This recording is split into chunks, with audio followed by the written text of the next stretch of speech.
We Yeah. are finally, officially, after all technical difficulties, good to go. And a coffee. We're Technical okay. difficulties and a coffee. And a coffee and a young chat. Oh, you got purple. No, this is pink actually. It's pink. And actually, oh, Sorry. we're starting. Okay, let's just get into it. This is pink. It's it's it's Glam Girl UV gel polish from Take a Lot. Uh-huh. Because I was like literally a week ago Sunday, I was like I kind of miss painting my nails. Yeah. And I was like at gym when I had this thought, and I was like, okay, well, let me just like order literally just like a pack of like pastel colored nail polish and a UV nail lamp. Yeah.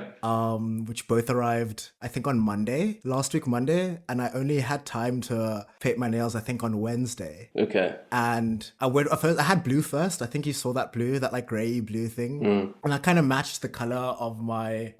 I usually get the Tiger's Power smoothie from New. So it's like That's the a kawaii, color? but at the bougie gyms. Or do you mean like the drink? No, this is the color. Tiger's Blue is the smoothie. Oh, okay. But the color is like these colors don't have names. This is number either 29 or 116. But yeah, so I had the blue one, and then what was annoying about it is like it would keep like I literally have to paint my nails every day, which didn't really like I didn't mind Wait, why is that? because of gym and stuff. One or the other would like it would chip and like in the sauna and like all these things. So I would just rewind. Before I had this UV nail lamp, the way I used to like paint my nails back in like either like 2 years ago or back in uni was I just do nail polish, just wait for it to dry. I mean, I think there's a trick where you can like submerge your hand in cold water, which is what I used Yeah. to do. And then you do that for a bit and then you do a whole like rigmarole. That would take a bunch of time. Yeah. But with this like Sun X15 Max Super Sun UV LED. By the way, the super UV LED. No, the sun UV LED is one word. Yeah. So it's super sun UV LED nail lamp. That like it takes like maybe like a minute to like dry the coat, like a minute or 90 seconds ish. So Yeah. it's really quick when you're like it's much easier to do. It's not that big of a mission, but. I'm not sure you noticed, but only this hand has nail polish on this time. Yeah. My right hand has a nail polish Why is that? because yesterday I decided to paint both of redo the go from blue to a different color. Then I also wanted to get some shared stuff done. so the perfect like ADHD person, I'm like, let me multitask this. Listeners, for context, shared is Akha's app. Yeah. So your favorite podcast player in the description of this episode, which is anyway. I was about to launch into like what it is, but like let me just. So you so yeah, I'm busy like. I'm like, let me start with my weekend because once I've got my weekend done, I can like code and dry my nails with my other hand as well. So Right. I'm doing Right. my strong hand. I can single-handedly type with my left with my right hand really and like navigate. I'm much more comfortable single-handedly computing with my right hand. So I do my right hand while like kind of programming, but like not really because I'm like in the middle of trying to figure something out and like I'm impatient, so I can't really wait to finish this first process, which is the nail painting, to continue on with the second process.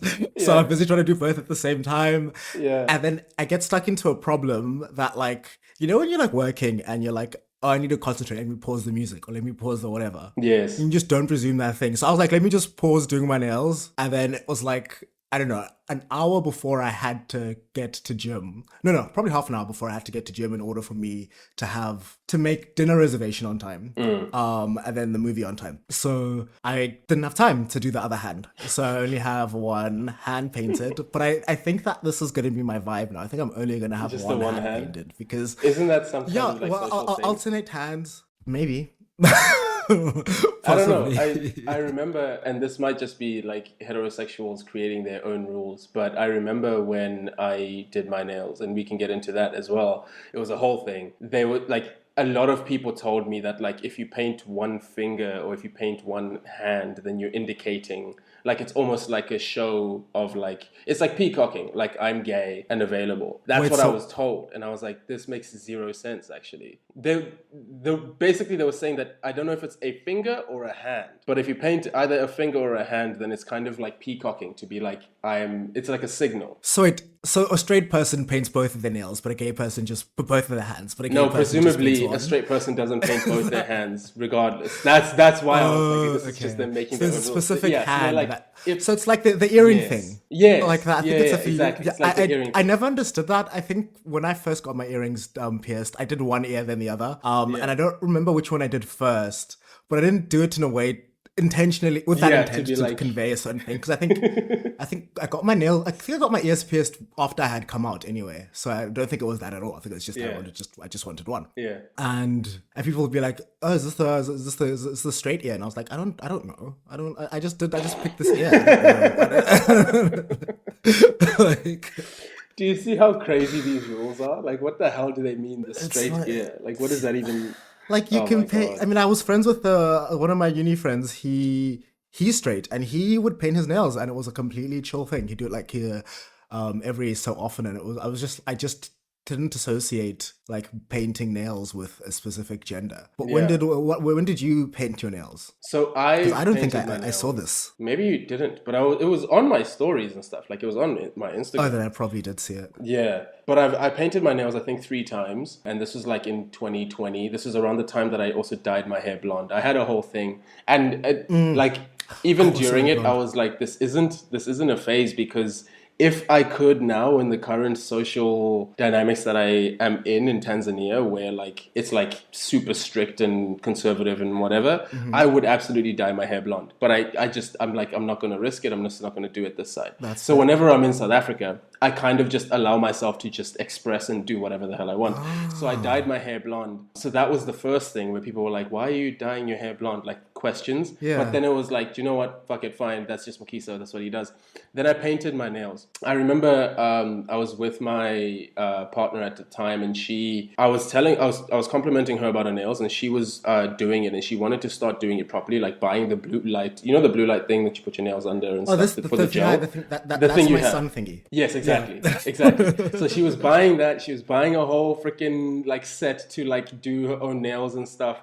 And I was like, that's really cool. I've always wanted to paint my nails. And she's like, what do you mean you've always wanted to paint your nails? And I was like, I don't know if always is accurate, but I've kind of I do genuinely like really well manicured hands. Like, I really appreciate someone who's taking care of their hands. Like, I notice it. And so it's the same with nails as well. Like, if a woman has really well manicured and well done nails, I'm like, well done. This is good. This is amazing to see. And it isn't some kind of like social commentary thing. It's literally just aesthetically pleasing to me. Yeah. So I told her that, and I was like, but I just assumed that like men can't and or shouldn't do it. Like, we're just told not to. Like, that's just not a thing. That's a women thing to do. So I've never like actually gone out and done it. And she was like, why don't you just do it? Like, it's not that deep. Like, you can you can just paint your nails. And I was like, actually, do you know what? Fair enough. So Actually, you're right. yeah, I was like, yeah, you're absolutely right. So she bought black nail polish, or was it me? No, she bought it for me. And then I did the one hand, she did the other hand. And then I had black nail polish on for a while. Now that was interesting, because the amount of people who then from that moment forward started asking me questions about my sexuality, about like who I was into, like that started coming into play. Like, the bisexual allegations began then, because people were like, oh, you're painting your nails, isn't that like a thing? Isn't that like some kind of signal? Isn't that? And I'm like, no, I really like my hands. Like, I've been told I have relatively nice hands, and so I'll often wear rings and stuff to like draw attention to them, because I like the fact that I've been told I have nice hands. Yes. So at that point, I was like, I just like the way my hands look. Like, I really do. And so if I can do something to add to that, then why wouldn't I do it? And my girlfriend at the time was like super comfortable with it as well. Actually very encouraging. She was like, just do it, dude. Like, she's like, I'm comfortable. If you're comfortable, do it. Why Like, not? I'm not going to leave you now. I'm not going to start question your sexuality or whatever. Like, you're with me. Like, what are we talking about here?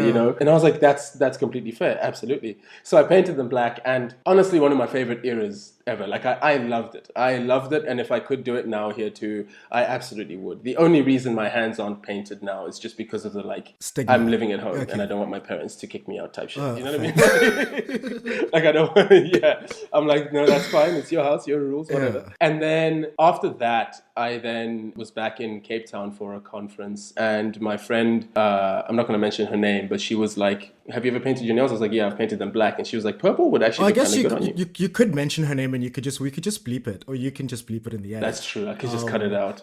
It doesn't matter. My friend, So she so she goes, yeah, you have really nice hands. Have you ever considered painting your nails? And I was like, I have painted my nails actually. And then I showed her pictures, and she was Ah, like, this is really cool. She was like, I'm buying purple nail polish tomorrow. Can I paint your nails? I was like, yeah, yeah. absolutely. Why not? There's nothing stopping me. So she painted my nails purple, and it was a kind of it was a pastel purple because I told her I like pastel colors, Ooh. but it was just a little bit too light. So I wasn't like a big fan because it didn't really match with the purple. Because I already have a purple hoodie and a purple crew neck, so I was like, this Ah. is a match made in heaven, and that felt good for a while as well. But I realized then that's when I was starting to figure out like, oh, okay, you have favorite colors, you have colors that you prefer over others, and it's like a fun little game So now wait, that you when start did you come playing. to that realization that you like different colors more than others? At what ripe age were you? No, I don't mean in general. I mean specifically for this.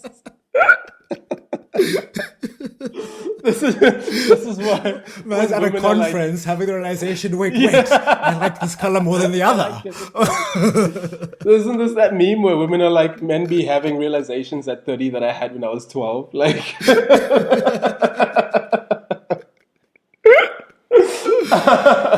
no, Oh but man. I mean specifically when it comes to my like hands. It was the same like discovery that I had when I was like buying rings. I was like, oh, I prefer this style than that. I like with my hands it works better. With these outfits it works better. So it was like kind of that going through that moment with nail polish. But then I was going home immediately after, so then I never really like continued. Continued with that. Yeah, but what was interesting was around that time when I painted them purple, I went over to a colleague's house. We were having like a dinner with everybody, and her husband was like, "Hey man, I've been avoiding this question for a while." This was like maybe an hour and a half, 2 hours into the night. For a while. Yeah, for like a while, and I'm like, this is not that long. But he was like, I have to ask, what's up with the nails? Are you trying to tell us? Are you trying to come out to us? Like what's going on? And then obviously his wife, who is my colleague, kind of immediately was like, whoa, no, hang on, because she's also a sociologist. So she's like, no, honey, that's not what's happening. And then she was like, I'm sorry for him. That's not. And I was like, no, I don't mind the questions. I don't care. Like I Yeah. recognize that I'm subverting a very stereotypical heterosexual boundary here and a gender performance. So for someone to question it, I'm like, it makes sense. I get it. Yeah. The assumption that I'm gay though was immediate and sudden, but I was like, I don't mind. Like it's not like a diss to me. Like I don't care. Yeah. So I was like, no, I'm heterosexual. I'm not questioning anything. I just like the way my hands look with painted nails. It looks good. Like that's it. There's no, there's no like Other rhyme or reason. It's just what I there's said. no big overarching story. It's just that I like it, and so I did it. Just like how I like coats, so I'll buy a lot of coats. Just like how I like a particular type of shoes, so I buy shoes. Like it's not like a. But I was like to him, I was like, I guess you asking the question, I understand why you did so, but Yeah. like, no, this isn't a moment of like, scary, Mokisa's turning. Like, it's not like like it's not like and also for you to kind of feel almost like you had to ask, you know what I mean? Like you had to kind of like Uneasy. present that, yeah, like you felt uneasy. Yeah, it's like wait, what? Yeah, because I'm just like Yeah, exactly. It's like what is enough the to be what like, is so are you trying to like what if I won? Like, what is the chat? Like what? yeah, like Like I what's don't like you can signify support in like other ways that aren't as like are you Yeah. queer? Yeah, exactly. So, and then You know 'cause, that's a queer thing he to was do. Are like, you queer?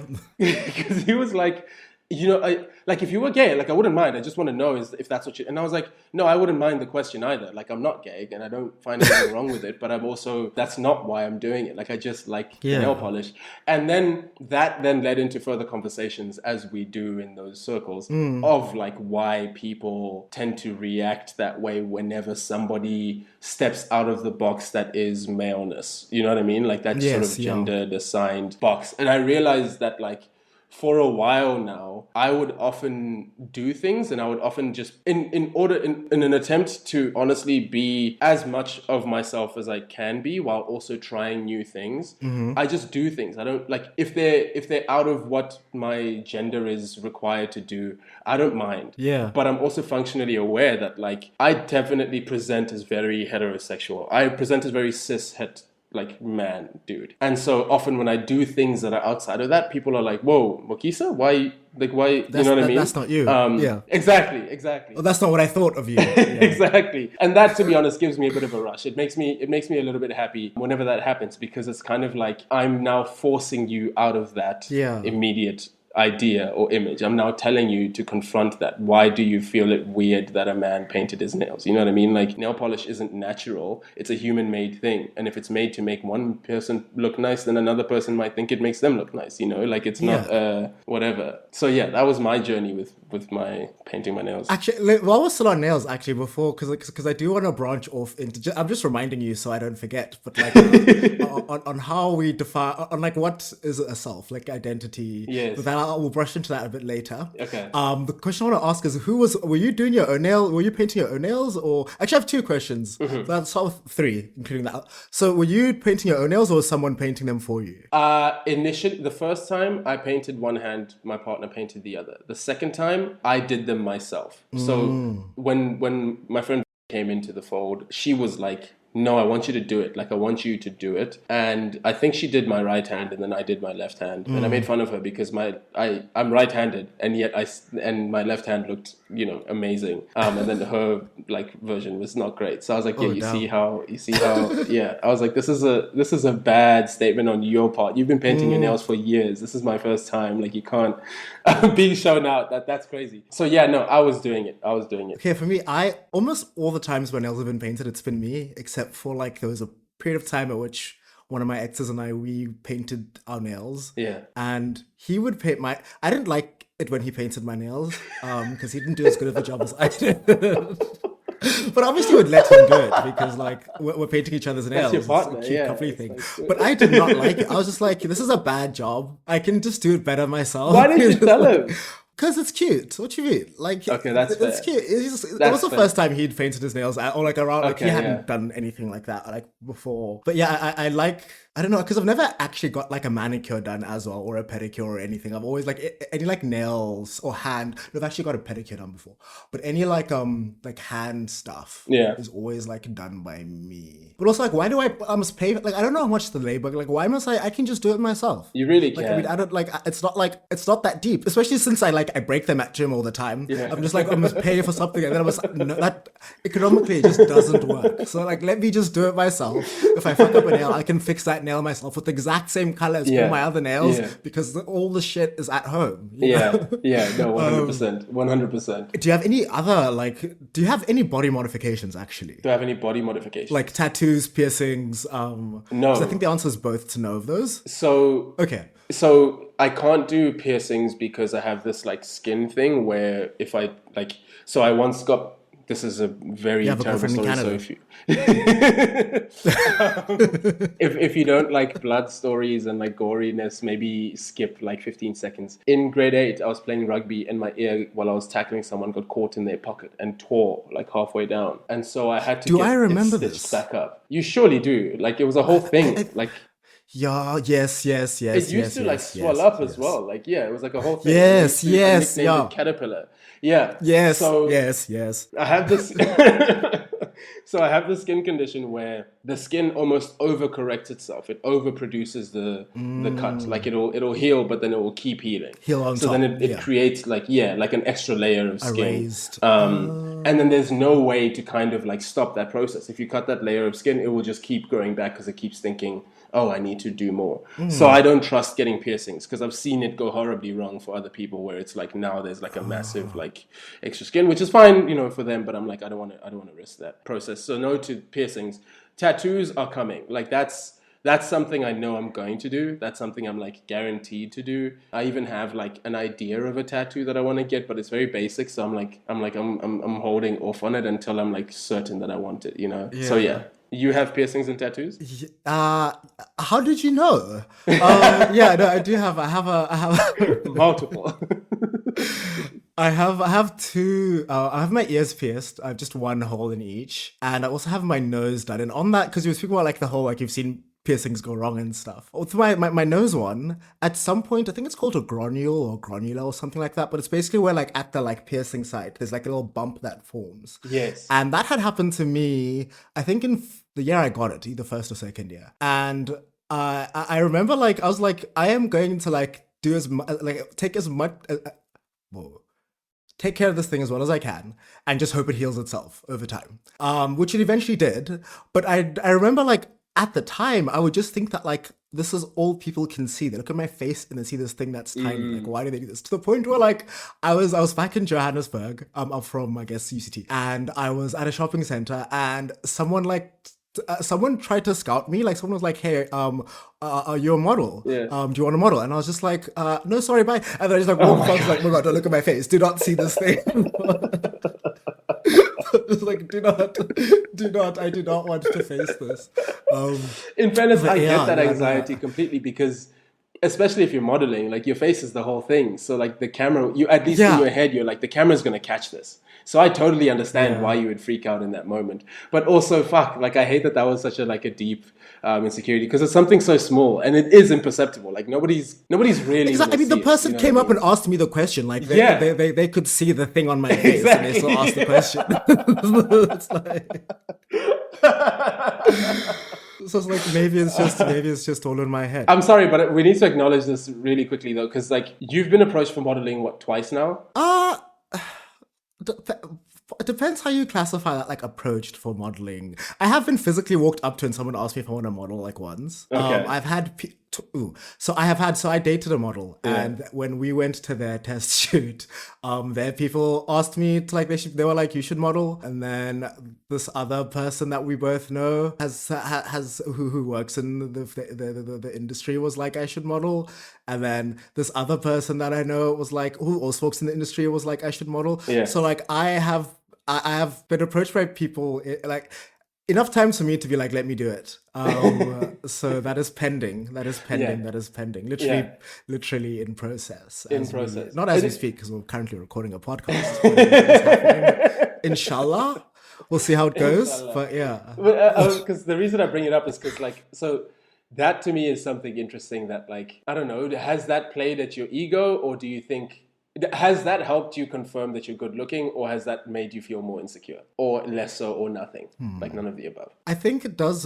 It does aid in the like good looking bit, but like body dysmorphia is a crazy thing. So like Yeah. I can be like, yeah, no, I can be good looking in certain angles, or like I make excuses for like why I am. Like, why you're not. Like I can acknowledge. I can. I am. What's that phrase? I'm of two minds of this Yes. matter, which is that like I do think I look good, but I also think that I might look bad in this very moment. Yeah. And that's the predominant one. Yeah. What I think, or how I think people perceive me, I'm just like, oh, I don't think I look good. Or like, but that's what I think that's always like in my head, I guess. Yeah. But like, it definitely has like helped me be like, okay, no, I do look good. Yeah. Because I didn't used to think that. I mean, I don't think I always looked good, but from when I can't even, I'm not gonna like timestamp it, but there's been a lag as to like my believing I looked good versus like me looking good. Yeah. I definitely like believed I looked good after I looked good. But yeah, I mean, I think I look good. I mean, I don't know, listeners, you can judge by the sound of my voice how good I look.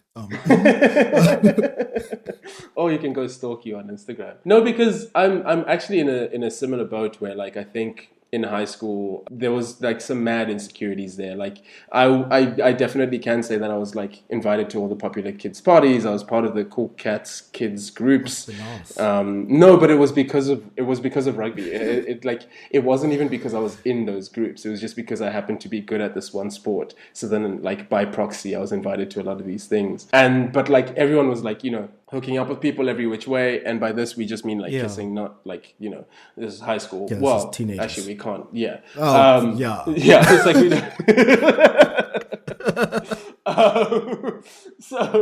so like everyone was hooking up with people every which way, and I always felt like I got my first kiss like at least I thought it was relatively late. It was when I was like 17, early 17, Yeah, which that's all. now I'm like, that's not terrible. That's not like bad. But in high school, considering where was the other bad. kids were getting their first kisses, it was bad. You know what I mean? Like if you were in grade 11 Yeah. and you still haven't kissed anyone, it's like, what the hell's going on? Yeah. So that fucked with me a lot in terms of like feeling like I'm good looking and stuff. Also the body dysmorphia thing, like, being fat and overweight. It really played into the whole thing. So I still to this day struggle with that. Like you're saying, like I still have that, like, there's still the side of me that's like, you know, very much like, you're not that good looking. But then there's the side of me that I have my moments where I'm like, damn, man, you had a glow up. Like, congrats, good job. Like, Yeah. you know what I mean? Yeah. But I Yeah. brought this up because the one moment of like genuine like affirmation, well, because in terms of like external validation, a lot of it was coming after I had lost the weight and stuff, like, you know, attention from women and people that like were Yeah. into me, like that increased when I'd lost the weight. So it was kind of like internally I was still feeling the same way, but externally it was like the attention is a little bit different. And then when I painted my nails, it was the first time I felt like I was doing something for me, and it was entirely my own validation because Yeah. everybody else was kind of looking at me weird. You know what I Yeah. mean? Yeah. Like everybody else was like, why have you painted your nails? What is this? And I'm like, no, I feel good. Like I feel Yeah. great. Like I actually feel like amazing. And like shout out to my partner at the time, and also everybody subsequently to that was like, yo, that you should do that looks good. And it was mostly women who were obviously the ones who were like, no, go for it. That helped. But I was also like, that's why I kind of look at it as something that's like truly enjoyable, and why I tell everybody who's like doing anything that they feel is like risky or whatever. It's like, if you think it'll make you feel good, do it. And if it does make you for feel good, keep doing it. You know what I mean? Like Yeah. just keep going. Because literally like that, like I've never felt like, and I'll use this terminology because it's very specific. I've never felt sexier than when my hands were painted. Like I felt I had aura. You know what I mean? Like I felt like I was like, yeah, I feel good.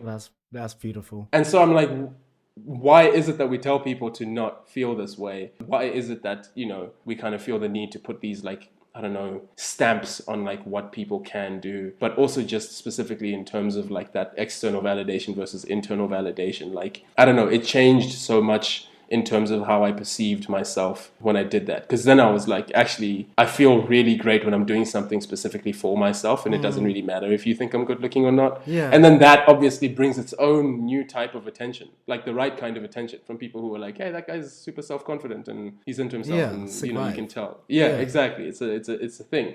So yeah, if there are any listeners out there who are like, fuck, I don't know if I should, just do it. Just do it. You What's never the know. worst that could happen? I mean, Yeah. I guess it depends, like, on your environment, of course, Yes. and like what work is like, or if you have to even go to the office, or like Yeah. practical concerns of like, do I want to paint my nails every day after I chip one at gym? Like, there are concerns to like the practicality of certain things, but other things are like, because I also did dye my hair, bleach my hair in like second year, Yeah. and I probably won't do that again, but only because my hair, like, I don't think my hair will last. I think I know I am losing my hair. So, and I am taking preventative measures, possibly regenerative measures as well. Oh my God.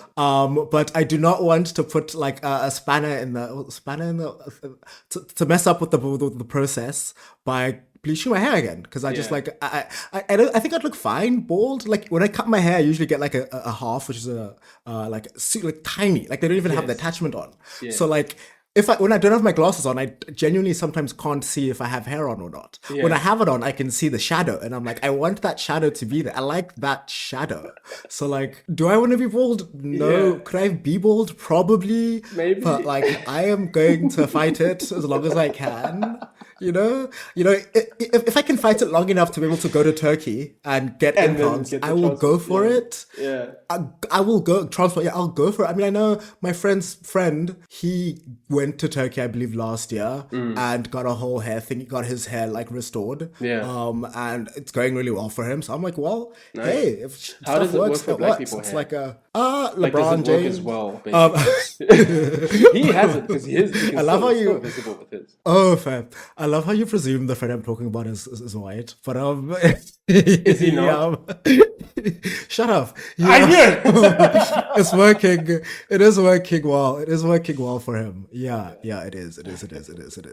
Oh, you asked how it worked for black people here, though. That was the question you asked.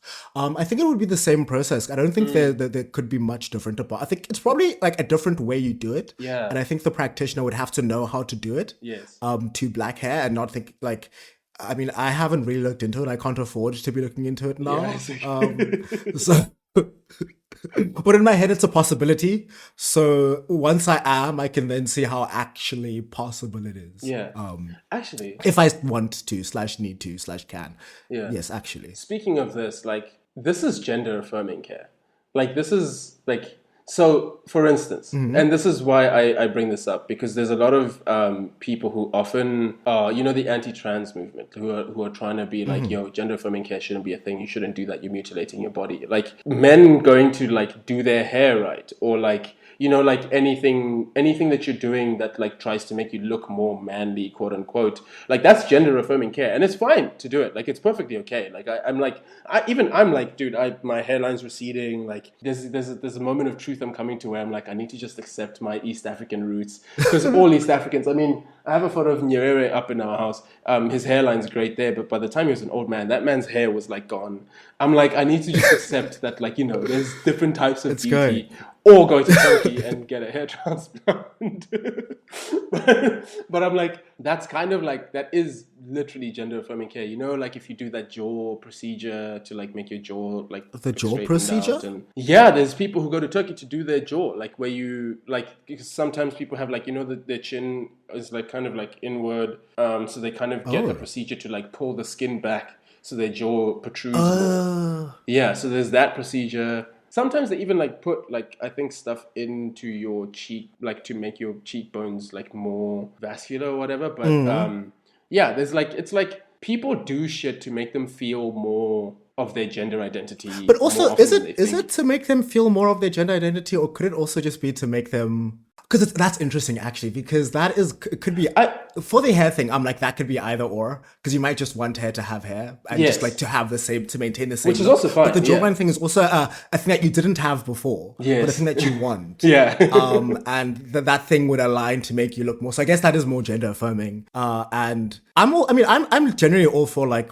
if you want to modify yours, go ahead. Like I don't like. It's your body at the end of the day. If no one's causing harm to anyone, like if you think you are of sound mind, go ahead. I mean, I don't know what to do. Why stop people? Why stop? Yeah, like because it doesn't make sense to me. Because people have like, or some people have insane genetics, right? And they look beautiful and they have all the right like things. Yeah, and some people don't, but still want that. Yeah, and I'm just like, if like we've accepted that like. Walking isn't fast enough to get around. We need to get a car to do these things. We've accepted that, like, oh no, just our skin isn't enough to keep us warm. We need to get clothes and stuff. We've accepted that, like, what is quote unquote natural is not just enough. Yeah. So, like, why not extend that to like I don't know, cosmetic modifications? I mean, I don't know. That's an angle through which I view that. Yeah. No, I'm honestly fully with you there because I think I don't know. There's just certain moments where I'm like, it's the same feeling of like.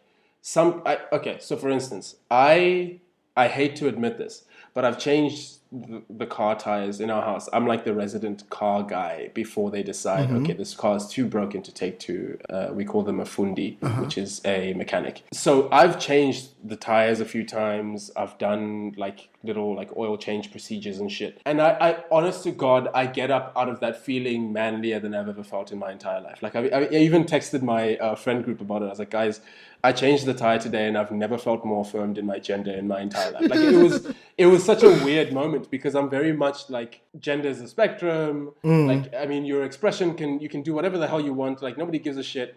And then in that moment, I'm like, yeah, like I feel like, like I'm like, yeah, like I literally feel like I'm like, check the box. You know what I mean? Like society says is like what man is. And in that vein, I'm like, if somebody genuinely wants to do that, not because they feel like they have to, but because they just want to. Like if you want to get that feeling and doing whatever to your jaw or whatever, getting piercings, getting tattoos, nail polish, fucking wearing different type of shit, like, you know what I mean? Like anything that makes you feel that way, go for it. Which is also why I get so annoyed at like anti-trans people who are like, no, like we shouldn't be doing that to people. Like we should, and it's like, dude, come on, like the feeling, you know how good it feels to be affirmed in your, It's even like so much because like their lives are at stake here. It's not like it's like people like kill themselves because they can't live with the gender with which they identify. Yeah, like, it is like the trauma, the fucking hurt. Like, why is it so hard for you to just have someone else live their life the way that they see fit? I just don't understand that. Because it's a threat to Western society, Akha. according to them. Yeah. Which is Just like, bullshit, dude. The Greeks to were what, gay as hell. because why? Yeah, bro. Like, to what end? Like, what? I mean, what is this threat that you are so scared of? I mean, especially with Exactly. like, I mean, I guess the turn now has turned to kids. Yeah. And like, because of the UK, I think there was that CAS report thing that said that, Yeah. like, I don't remember what that was, but I think like the result of that was that like kids can't get gender affirming care from their doctors. I think Yeah. that was the result of that like Yeah. whole report, which I think sucks ass. Because I get like, on Yes. one hand, I'm like, okay, like I haven't, because it's interesting because I am not a trans person. I don't know what it is like to genuinely not feel like I do not identify with my gender. But Yeah. I think that even like from what I've heard from trans people, like they knew, they knew, Yeah. and like why am I? Like, and I never had that like thought. Like I grew up with siblings, with sisters. Yeah. Sorry, I would do like girly things, but I never thought that I myself was a girl. I never had that like Yes. the idea to carry that out. So to me, the idea that like these kids wanting to be trans or just in a phase or whatever doesn't really make sense to me. Yeah. Because it's also like an expensive phase. Like being trans isn't in. Like Yeah. it's not a thing that like It's not a trend. you get like, yeah, it's not a trend. So I'm just like, on what level is it like, can you hear all like Yeah. the anti-trans bullshit that is being spewed on the interweb, and and you think that these kids want to be trans to be cool? Yeah, it's like, I don't are you think kidding that's me? what it is. Yeah, no, like I don't think trans that's people what are it like is. murdered, like statistically way more than anybody else. Like, and like, so to be like, oh, they're doing this to be cool. Is coolness now being like a victim of like murder? Like, is that what we're talking about here? Like, is that is that where we're Yeah. going? Also, one of the sort of typical conservative dog whistles is to claim that like we're trying to protect kids, but like kids can't actually get like any surgeries or any alterations until they're 18, and they have had like multiple visits to the doctor like for a long period of time until it's been greenlit. So this idea that like we're There's just so handing many it out like safeguards. candy, yeah, there's so many Yeah. fucking safeguards. Like this shit isn't being handed out like like you can just go to a store and be like, hi, I would like more testosterone, please. Like that's just not gonna happen. Unless of course you're Unless I think in Bangkok, I think in Thailand that can happen. I think Yeah, I fair. think they do sell testing on the counter in Thailand, which is interesting. Yeah. Because I wonder. Yeah, no, that yeah. But yeah, sorry, I don't know how we got down to this conversation, but we were talking about laundry before we started No, recording. there was something before laundry. There's something before laundry, which was like, let's do laundry first, actually. But no, we're still on identity. Actually, let's go here because Yes. something that I think we had been discussing this like in circles in like around high school, and how specifically about like how like who you identify, like your identity itself is made up of like not just what you think of yourself, but also how other people perceive you. And this ties into like earlier you talk about like that dude thought you were gay. Like you as a straight man, like if someone looks at you and thinks you're gay, to that person you're gay. And that is your identity to that person. So so I think it's just very interesting how like our identities, how we identify ourselves and how other people identify us, how that plays, and like how aligned it is with reality, with like how we identify as ourselves. Because I myself, I don't know how, if people think I'm queer or think I'm straight. Like like now I'm like, okay, I can probably guess. And you know, I used to have like a rainbow Apple Watch band. I used to think that people could like infer. But as a normal person, people tell me I'm straight passing. People tell me I'm not. I just like I'm like I don't mind either way. Actually, I kind of do. I don't really want to be straight passing, but I kind of like being me. So if being me is, if I am straight passing, then I don't mind being straight passing. Right. And I'm not gonna like do things to like make me less straight passing, if that makes sense. Yes. But yeah, no. Yeah, no, I don't know what. Yeah. No, but on that Yes. specifically, like, no, so I agree with you because from my point of view, it's like if I'm doing things that people then assume I'm queer, I don't care because if that's like how you see me, that's fine. But at least I'm being my authentic self, and also like I don't like it doesn't affect, like I'm not gonna be queer because you now assume that I'm queer. You know what I mean? Like I'm not gonna turn gay because this person says, hey, you're gay, and then I'm like, okay, like I just had a thought that like it doesn't matter, right? But it only doesn't matter in a society in which it doesn't matter that you're gay. True.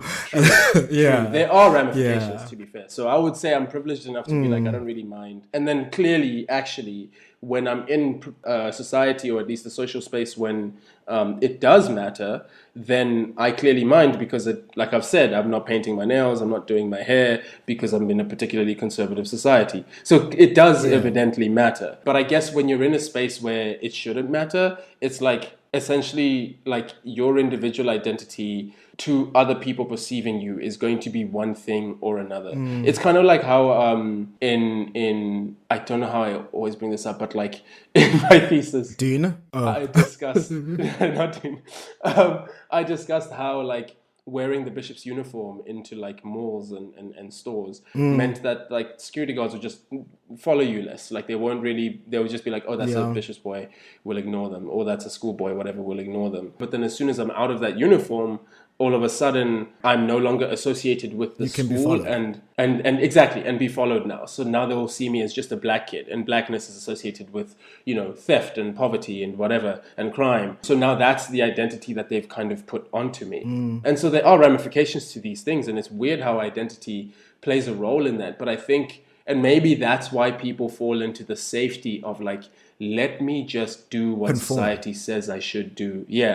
Just so that let me just stay in line so that I can actually live more comfortably, which is in and of itself like a privilege, right? It's like the ability to do that and to say that, because there are people who don't want to and can't like just do that. Like that's not something they're willing to do. Like to literally forego their entire identity to be like, okay, well, I just want to fit into society. It's like, well, then what's the point of living in that society then, Exactly. And I think that's why I become very... What is the point of living? Yeah, like, exactly. Because if you're living someone else's life, or like this, you're living life to fit into this certain, you're not living life for yourself at the end of the day. And like, I guess there is more to just for yourself, right? There's a broader community. If you're living life a certain way to like protect your family or to do X, Y, Z, I think that's all fair and well. And I've never been in that situation myself, so I can't really speak to that. But I think that like you're gonna die alone. You and then you're gonna die. It's gonna be your life that's gonna end when you die, and then you're not gonna be able to do all the things that you wanted to do or that you couldn't have done because of X, Y, Z. And I think that less repression is better.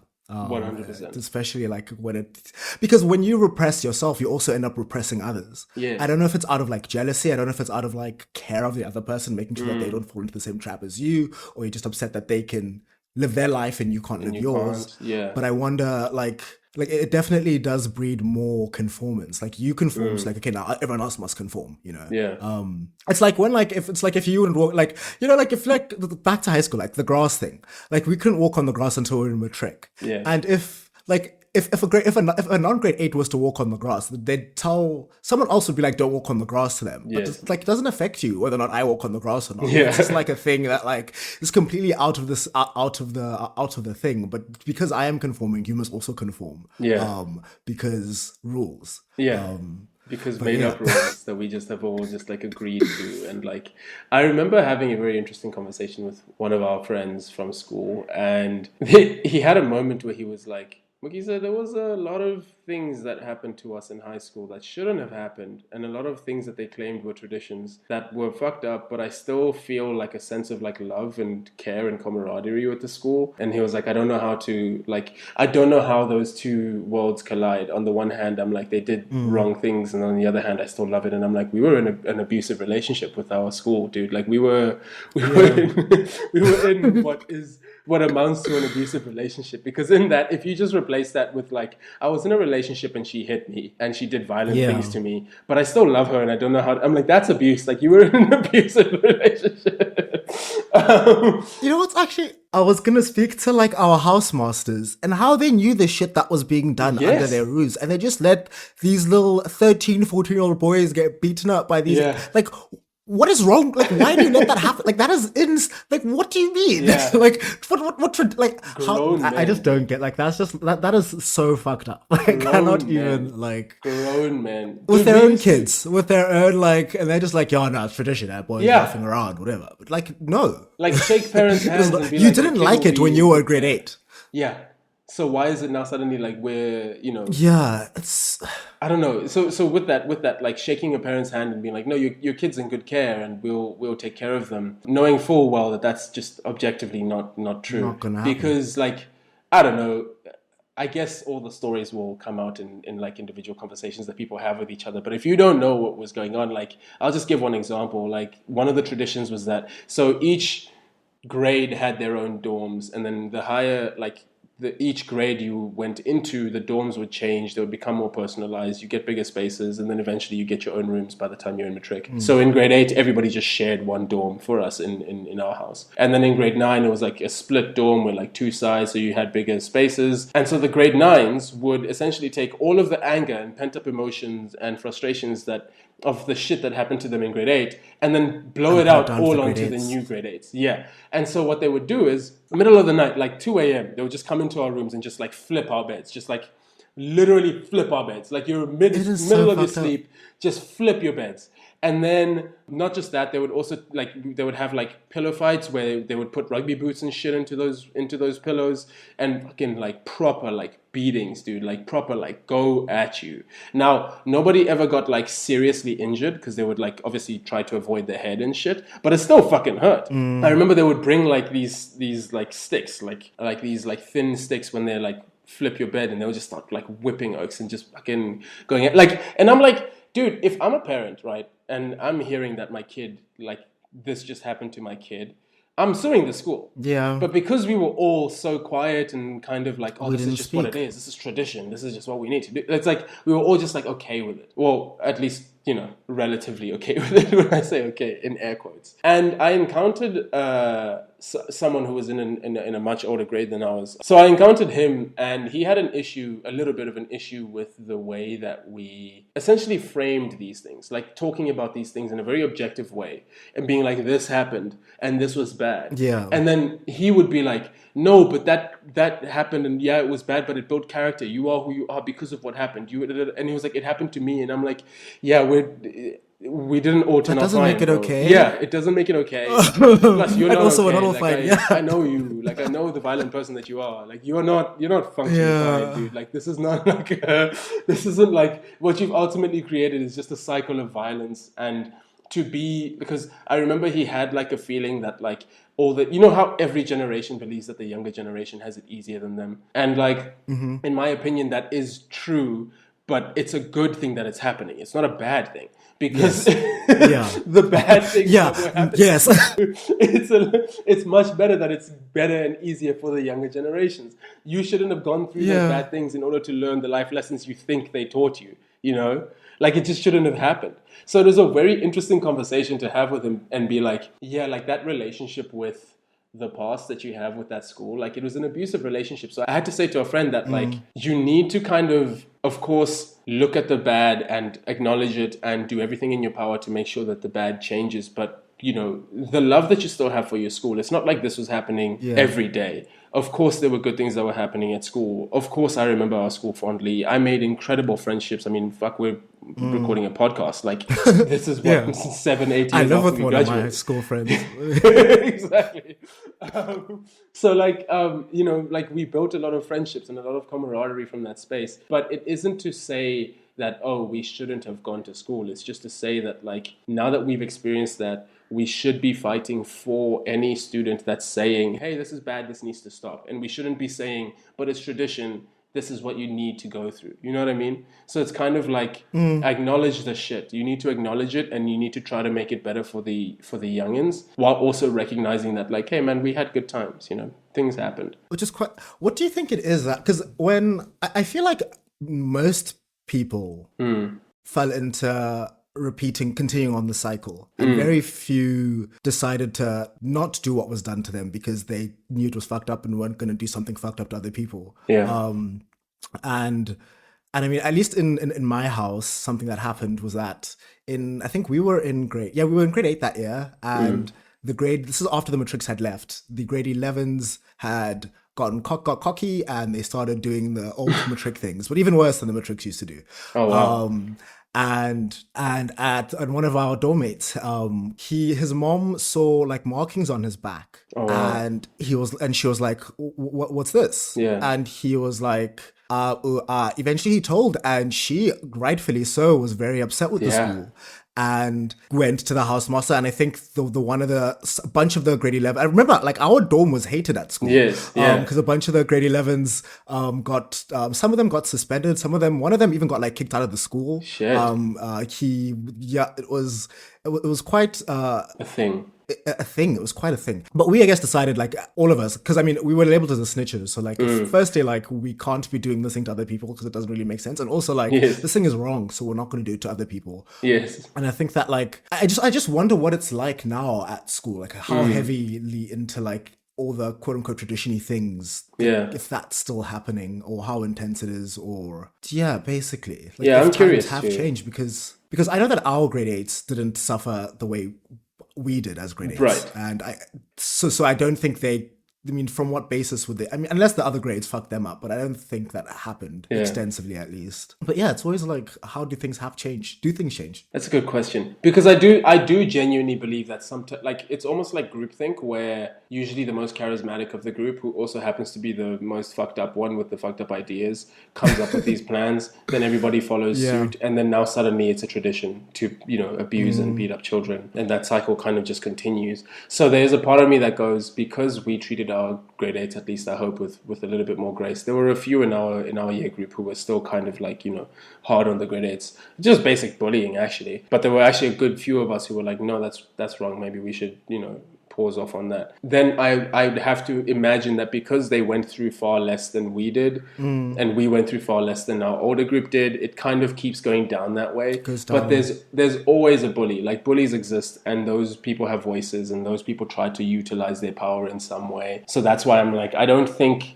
especially in boarding school environments, I do think there's a way to stamp it out entirely, but bullying is almost like a part of being a kid. Bullying will happen. There will always be bullies. There will always be people who will do stupid shit. But the way that it's like systematized and like planned and like orchestrated, that is, I hope, you know, no longer the case as it was in our year. Even though technically our year was the first year to, like, they like, wasn't it like legally mandated that like all schools need to stop any and all traditions? I do recall that being a thing. Of like punishment and what do they call it? Initiation, yeah. Initiation was like stopped and stamped out. And our year group was the first one, but we still got it. And I guess I am curious to see if it continued. But for me, it's like the intrigue comes in mostly at like how in that moment there will be boys who are like, hey, this is wrong. But the ones who are often like, no, we need to do this, are usually the loudest, usually the ones people are afraid of, like afraid to stand up against, you know? And that's where it becomes like a little bit tricky and scary. And it's fucked up because it's a cycle of the victim becoming the abuser, perpetrator. Yeah. An abuser, yeah. I mean, like, this is something that is, I guess, happening in our current context, where a group that is in some contexts, but definitely was. Yes. It still is in some contexts. I'm not trying to minimize anything. Yes. But awful, gross thing, fucking awful shit happened. And now I actually don't know how to continue saying this without like making someone upset. But I think it's very interesting to look at. I mean, the Palestinian and Israeli conflict that's happening now, because you have, I mean, the Israelis, which were, I think to be Israeli is to be Jewish, and they were victims of the Holocaust. But to be Jewish is not to be Israeli. Yes. Yeah. And they were victims of the Holocaust, and which was a terrible thing. Don't think that needs to be said. But I'm walking on fucking eggshells here. But I guess what I find interesting is that like what's happening to the Palestinians now is fucking atrocious and is terrible. And whenever people, not whenever, but like very often you see when people speak ill of Israel, people always fall back. Israel's defenders always fall back on, you're being anti-Semitic by saying this thing. How could they do this thing? The Holocaust happened to them. They aren't causing a genocide. What happened to them? Yeah. But to see this group that suffered so much, caused so much suffering of another group, indiscriminate suffering of another group. It's like, how does this gel? because I think on some level, I think it's kind of hierarchical in a sense that, like, sure, we got fucked up when we were in grade 8, but when we were in grade 9, there were people below us, so we can fuck them up now. So I think it could be a thing of, like, just not seeing them as equals, like seeing them as beneath you. So it is not the same as the Holocaust that your people went through, what you were doing to these people. It's not the same level of thing, just because your lives aren't valued differently. Yeah, I hope what I said made sense. No, it made perfect sense. It's like, how can you use a genocide to justify your perpetration of another genocide? It's like, that's just not how these things work, and that's not how they should work. And also, I mean, we can go into it, like, more in depth, but I'm still stuck on this laundry conversation. Laundry. We can get to laundry. But just a final comment on that. But, like, I'm with you. It's like, it's very interesting how people often use things that happen to them to then justify their meanness. But then that's what the cycle of violence is, right? That, like, and we often see that within families as well. It's not even a cycle of violence. I guess in this context, it's not necessarily that they're using the Holocaust to justify what is happening. I think they're using the Holocaust to say what is happening is not what you're saying is happening. Yes. Yeah. It's like, no, what you're seeing isn't that. Stop pointing back to that. And it's like, no, but that's not what we're trying to say. What we're trying to say is both things are bad. And you're trying to say, no, that was bad. This is not that. You know? Which is like a complete obfuscation of the actual truth of the situation. But yeah, as I was saying, like, you see that in, like, the cycle of, like, violence that, like, is perpetrated in families. And by violence here, I don't even just mean physical. I mean emotional, mental, like, just a kind of just trauma that passes on from generation to generation. Like, at some point, someone in that family has to stand up and be like, just because I went through shit doesn't mean the others have to go through shit. So I'm going to try my best to make sure that the others, and in this case be the younger generations, go through something a little bit better. Okay, so laundry. I was saying, I love how we got from fucking in deeps of conversation we were having now to laundry. Yeah, welcome to our meandering minds. So I was saying that, like, I hate doing laundry when it comes to, like, really thick clothes. So towels, hoodies and jerseys and stuff and sweaters. I hate it because they're so heavy, and so often you can't wash them all together, so you have to do multiple loads, and it becomes like a thing. I can't stand it, man. I really don't like it. So that's why I will try to air dry my sweaters as long as possible. But if there's, like, a stain, or, like, you know, if the armpit starts smelling pretty bad, like, roll-on can only help for a certain amount of time, like, then you have to wash them, then I'll do them. But I'll try to, like, limit that. Like, I'll really try to limit it. And that's why I also buy so many jackets and sweaters and things, so that I can wear them each, like, once every 2 weeks or something. That way, when I'm washing them, it's not like, you know, like a fucking deep endeavor, if that makes sense. I only really wash my, like, I think I'd go, like, maybe 2-3 wears before I wash, like, an item of outerwear. Okay. This might be gross, but jeans, I used to, like, never wash my jeans. No, jeans I are fine. didn't wash jeans at all. I think I read the Levi Strauss CEO at one point was like, don't wash your jeans. It's like, okay, I'm not going to wash my jeans. But t-shirts I always wash, like, t-shirts and gym clothes and like underwear, socks, all that, everywhere get washed. Like, outerwear, I'm just like, look, if I wore this jersey 2 days ago, it's fine. Like, it doesn't, like, I mean, I'm not sweating onto it. Sure, that if it's visibly dirty, that is another thing. Yes. Listeners, I am wearing something that is dirty. You can't see, but I'm only, and I did do laundry this morning. Hence laundry conversation, because I put my laundry in, I went to shower, I put on a hoodie, and the hoodie was dirty. I don't know why I put a dirty hoodie back in my closet. I don't know why that, but it has bitten me. So I am just while I'm inside the house today, I'm just going to wear this hoodie for the last time, and then I will wash it with the next load of clothes. Do you know what this actually kind of feels? I feel like yes, this kind of actually feels like you know, when politicians are trying to be relatable to the, like, layman, and they're like yeah, I actually wear a dirty hoodie. You know what I mean? Like, I don't do laundry. Like, that type of thing, where it's like, okay, man, we get you.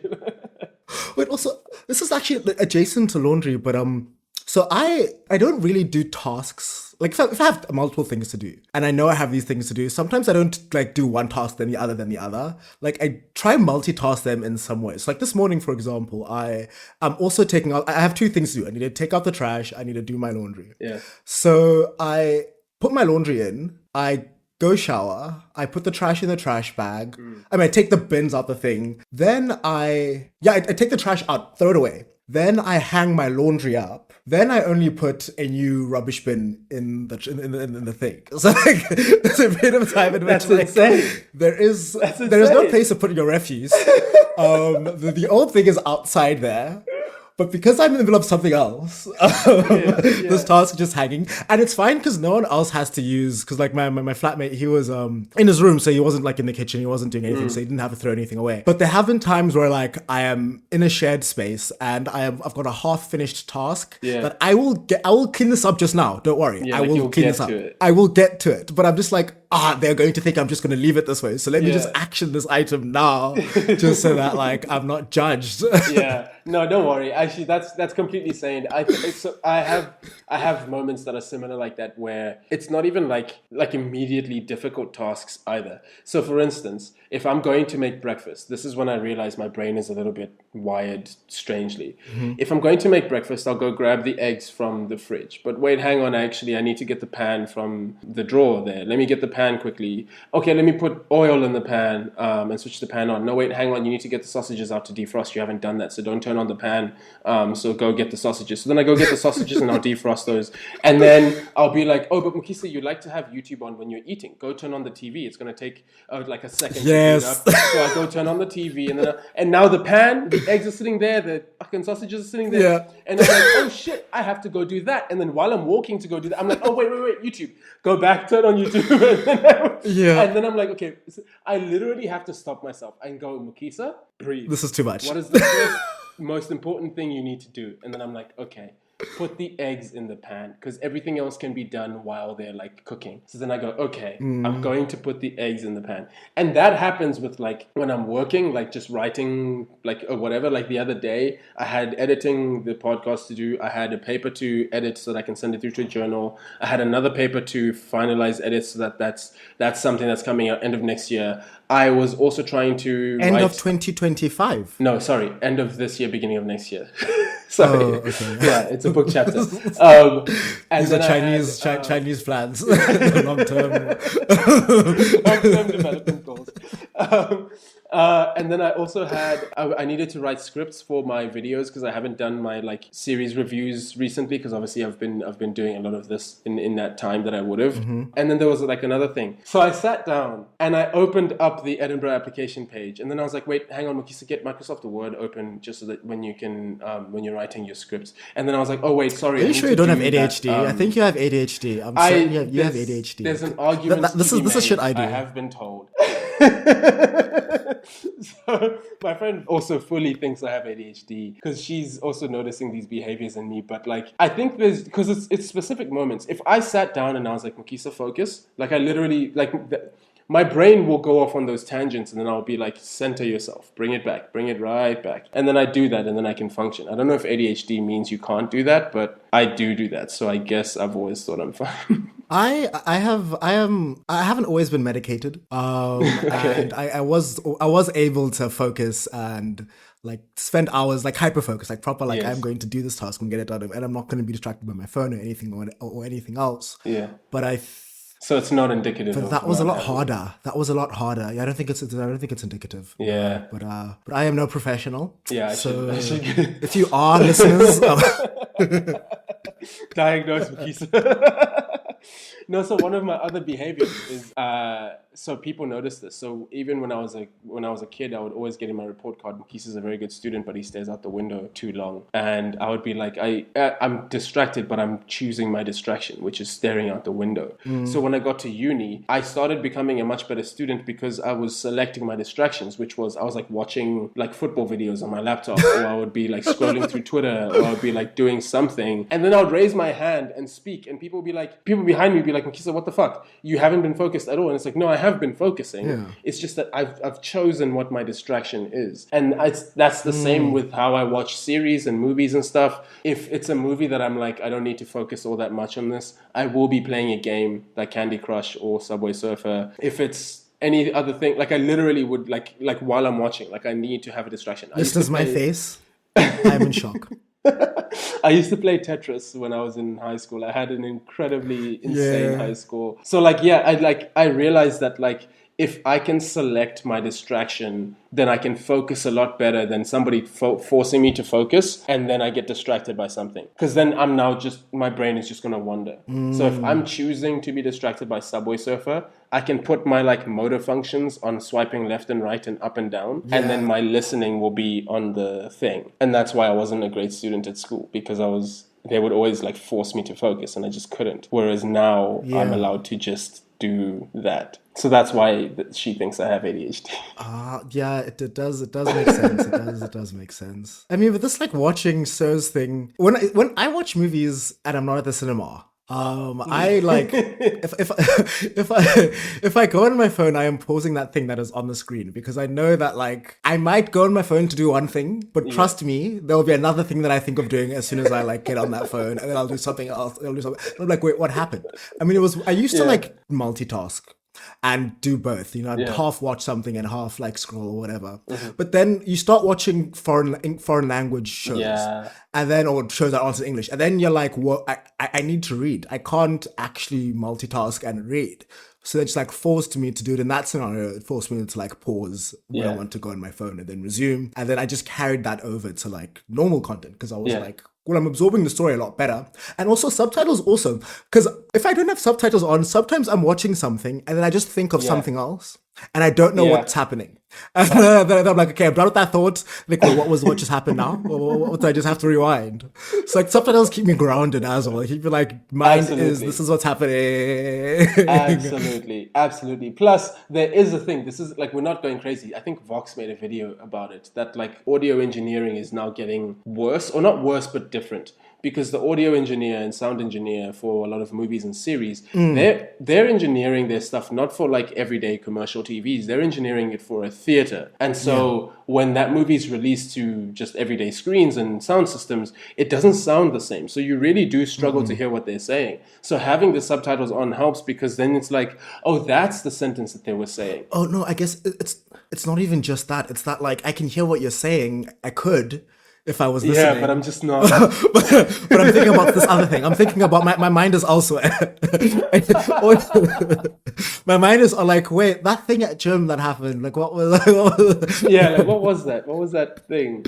Oh my god, that happens to me. But that happens to me when I'm trying to get to sleep. Like I literally can't switch my mind off, to the point where I had to get sleeping pills. And it did get worse when I was in like a high stress environment, when I was doing my master's. Like narcotic sleeping pills? No, not that level. No, these were like, I guess, organic, like over the counter, like basic level sleeping pills. That like, I even asked, I was like, can I get addicted to these? She's like, no, not even slightly. These. She's like, this is basically candy. It just calms you down. So I was like, cool, perfect. And I didn't realize how much I needed it, because like my brain does this thing sometimes at night where, and if this happens to you, please let me know, because I do feel so alone. I will have, like, if you picture like a sound track, like an audio track, I'll have 4 different things playing at once. So I'll have a song that's stuck in my head, and it's not a full song. It's literally just like a 5-second, like maybe just the chorus even. We'll just keep on repeat. That will be going. Then I'll be thinking about something that happened 15 years ago and why I'm embarrassed about it still. Then I'll be thinking about something that I need to do tomorrow. Then I'll also be panicking, because I'm like, Mokisa, where's your life going? What is happening to you? What's happening? And then in the midst of all of that, there will be an image in my head of something that just keeps repeating, like the song. So literally when I say, that's a lot. That is there's busy. like 5, I literally, like my brain gets so busy, and I tell people like my brain isn't shutting up tonight. So I'm probably going to be up until like 2, 3 a.m. And when it got to that point, they were like, hey, Mokisa, you should do something about that. That's not something that you can just like control. So the first time, actually, I think it was like the first maybe 3 weeks that I took those over-the-counter sleeping pills. Like it was like heaven, because those 5 tracks suddenly turned into 2 tracks, suddenly turned into just the one. And then I was like, oh, this is calm. Yeah. This is like, is this what everybody else feels? Like, is this what I'm supposed to be feeling before going to bed, And that, like, from that moment on, I have like so much, I mean, I've always had empathy for people with anxiety and stuff, but I never fully like understood the levels of like stress that it actually causes you. But like the moment, like those sleeping pills helped me like just shut those different parts up. It was literally almost like the sleeping pills were like telling those synapses to just like shut up and stop firing, shut up and stop firing, shut up and stop firing. And then it was just the one. And because it was just the one, I could like just be calm. Like it wasn't like, it literally felt like my brain was on overdrive. And then somebody shut down all the applications. And then the only application on was like the sleep app, which is like incredible and amazing. And I think the only reason it took me so long to do something about it is because I think, I don't know, in general, people have like an aversion to like getting help with regards to like pills and stuff. So for instance, I've seen counselors, I've seen therapists before, but I've never seen a psychiatrist. It's never gotten to that point. So I think there was always a fear in me that like, I was like, fuck, maybe if I take that step, then you're officially like acknowledging that like, your brain isn't functioning properly. Like that's scary. That's not okay, you know? And now I'm like, nah, it is okay. Fucking take those pills, please. Like you should take those pills immediately. It's quite similar. What you describe is quite similar to like me before and after I started taking Concerta, which is like, oh wow, especially like during the workday. I think I've always had a work from home job, a hybrid job, let's say. I guess now I'm remote, but the job's always been hybrid. I've always been able to get stuff done during the time in which I've always been good at work. Always is a strong word because I haven't been working forever. But for the duration of time I've been working, I've been good at work. I haven't had anyway. And before I used to like go on my phone a lot more during the workday. Like I'd do a task, go on my phone, do it like I'd hop. And now like my phone is on my desk it's there. If I'm on it, it's because I'm testing this app that I'm making. Yeah. Other than that, like I'm not checking notifications, I'm not checking apps, I am not doing like I'm doing nothing. Like I am just like on the task. Like holy shit. Yeah, it's like it's proper. It's quite nice. It's quite nice. I really like just being able to like zip. Yeah. No, you don't need to go check that your Instagram for the 50,000th time or like Twitter for the 50,000th time, like or any of these other things that you used to just check all the time because you're like, I'm bored, let me scroll.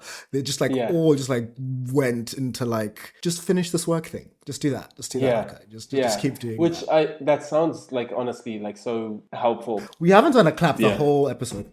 We haven't, and that's crazy. So we're gonna do the outro. Then let's do the clap now so that we can do the outro, and then we haven't welcomed them to this podcast. Holy shit! Yeah, we just started yapping.